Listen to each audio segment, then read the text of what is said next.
أعوذ بالله من الشيطان الرجيم. بسم الله الرحمن الرحيم. سبحانك لا علم لنا إلا ما علمتنا إنك أنت العليم الحكيم. سيقول السفهاء من الناس ما ولاهم عن قبلتهم التي كانوا عليها قل الله المشرق والمغرب يهدي من يشاء إلى صراط مستقيم.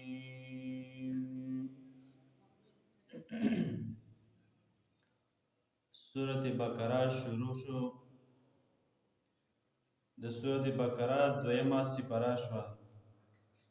پرون آیات کې الله رب العزت د دې خبره بیان کړه چې یا د کوم ابراهیم علیه السلام او د سره کوم د دې اولاد کې راتلل انبیاء کرام او یعقوب علیه السلام دا ټول یو جماعت تیر شو. نو دا ټول د پر خپل عمل نه دي او تاسو د پر خپل دي ټول نه خپل عملونو باره کې وته پوښ کیږي او دا مسله څو آیاتونو کې ذکر کا. دینن آیات کې الله رب العزت مسله ذکر کوي د تحویل قبله والا او همدارنګه د انم اعتراض ذکر کیږي د کافرو طرف نه چې نبی کریم صلی الله علیه وسلم باندې دوی دا اعتراض وکړ زیرا دا پیغمبر څنګه پیغمبر دې چې دا د موږ قبله پرېږدوله او موږ قبله نه واوښتل. یعنی اول کې قبله څه دا بیت المقدس ونه د بیت المقدس دې د یواله پرېږدول. نو دې خبره جواب الله رب العزت کوي چې سيقول السفهاء من الناس ما ولاهم عن قبلتهم التي كانوا عليها. زر سے دا بیوقوف خلق کوي یا دا پیغمبر ما ولاهم عن قبلتهم التي كانوا عليها. دغه مؤمنان او دغه پیغمبر ولې د دې قبله نه وګرځیدلو، یعنی دا قبله ولې پرېږدوله چې په کومې قبله باندې وو. قل الله المشرق والمغرب. نو جواب د دې خبره دا دی چې کسه دغه ټول جهاد سره دي چې صرف مشرق او مغرب ذکر دي چیرې مشرق او مغرب د الله تعالی د پاره دي او نه بلکې څوره طرفونه د ټول طرفونه د الله تعالی د پاره دي. مو د الله تعالی حکم تبي بس مو طرف دا حکم کړی دی چې تاسو دې طرف باندې سجده لګاو. دا مغرب طرف ته مونږ نه کی کڅو کوي نو مغرب طرف ته مونږ نه کی بس مو طرف حکم دی چې دې طرف ته مونږ کو بس مو دې طرف ته مونږ کوم.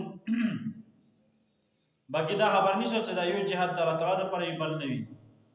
ټول جهاد د الله تعالی لپاره دي. بل دا چې د تحویل قبله چې دا څو ځله شوی دي، یعنی قبله څو متي بدله او را بدله شوی دي.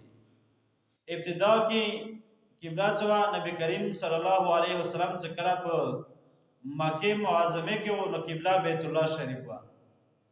چې کله هجرت وکړ مکه نه مدینه ته لاړ نو بیا هغه قبله ته بیت المقدس شو. شپږ میاشتې یا ولس میاشتې بیا کې قبله چې دا بیت المقدس و. هغه نه پس بیا الله رب العزت حکم وکړ نبی کریم صلی الله علیه وسلم ته بیا قبله هغه نه پس بیا بیت الله وګرځیدل بیا بیت الله شو او اوسم دا قبله چې بیت الله دی. بیا علما ذکر کوي چې مل حکمت فی توجه الی بیت المقدس. دا څه حکمت چې نبی صلی الله علیه وسلم ابتدا کې مکه دا څو بیت الله دغه مکه قبله و او بیا بعد کې بیت المقدس شو بیا بیت الله شو. نو دې کې یو حکمت دا او څلور حکمتونه ذکر کړي. یو دا چې موافقت اليهود زمانن، یو دا چې مکاغاشي موافقت رشید يهود سره په اعتبار د زمانه سره. دویم لتعریف قلوبهم الى التوحید، چې دا کوم دا يهود لري چې د دوی ورا د توحید طرف ته زړه مایل شي او توحید په مسله باندې کلک ودرېږي. دا دویم حکمت شو. او دریم دا سليظهر صداقة النبي صلى الله عليه وسلم في كتاب اليهود أن النبي صلى الله عليه وسلم يكون ذو القبلتين. آخري پیغمبر د يهودو کتاب کې دا خبره لیکلی او آخري پیغمبر برسي او هغه بیا د دوه قبلو لوي. نو دا نبی کریم صلی الله علیه وسلم د فضیلت شو چې دوه قبلو لوي. څلورم دا ليظهر شان النبي صلی الله علیه وسلم، دې لپاره چې نبی کریم صلی الله علیه وسلم شان او اعزاز دا ورکه بیان شي په د دوه قبلو سره. ځکه چې يهود څو نو په دوه قبلو سره فخر کول، نو الله رب العزت دا شان او اعزاز نبی کریم صلی الله علیه وسلم ته ورکړ. نو دې آیات کې دا اعتراض ذکر کیږي د يهود والا، او بیا ورباندې جواب الله تعالی طرف نه ذکر کیږي. الله تعالی ذکر کوي سيقول السفهاء من الناس، زردیو بی آد خلقنا چاگا بیوکف خلق دی کمکل خلق دی، ما واللهم عن قبلتهم التي كانوا عليها، ولی وگردلو یعنی وپشو دا مومنان خلق دا اغی قبلنا چکم وپدے کمی قبلے بندے اولا زینا. نقول اللہ المشرق والمغرب، اے پیغمبرات دی خلقو تا دا خبر وکا چه مشرق او مغرب، بلکې ټول جهاد یعنی ټول طرفونه چې دا د الله تعالی د پاره دي. مو د الله تعالی حکم تابع یو چې مو طرف دي طرف ته حکم کړی دی، نو مو دا طرف ته سجدا لګوم. یهدی من یشاء الی صراط مستقیم، دې لپاره چې الله تعالی هدایت وکړي چې چاته خوښوي الی صراط مستقیم، هغه لارې برابرې طرف ته.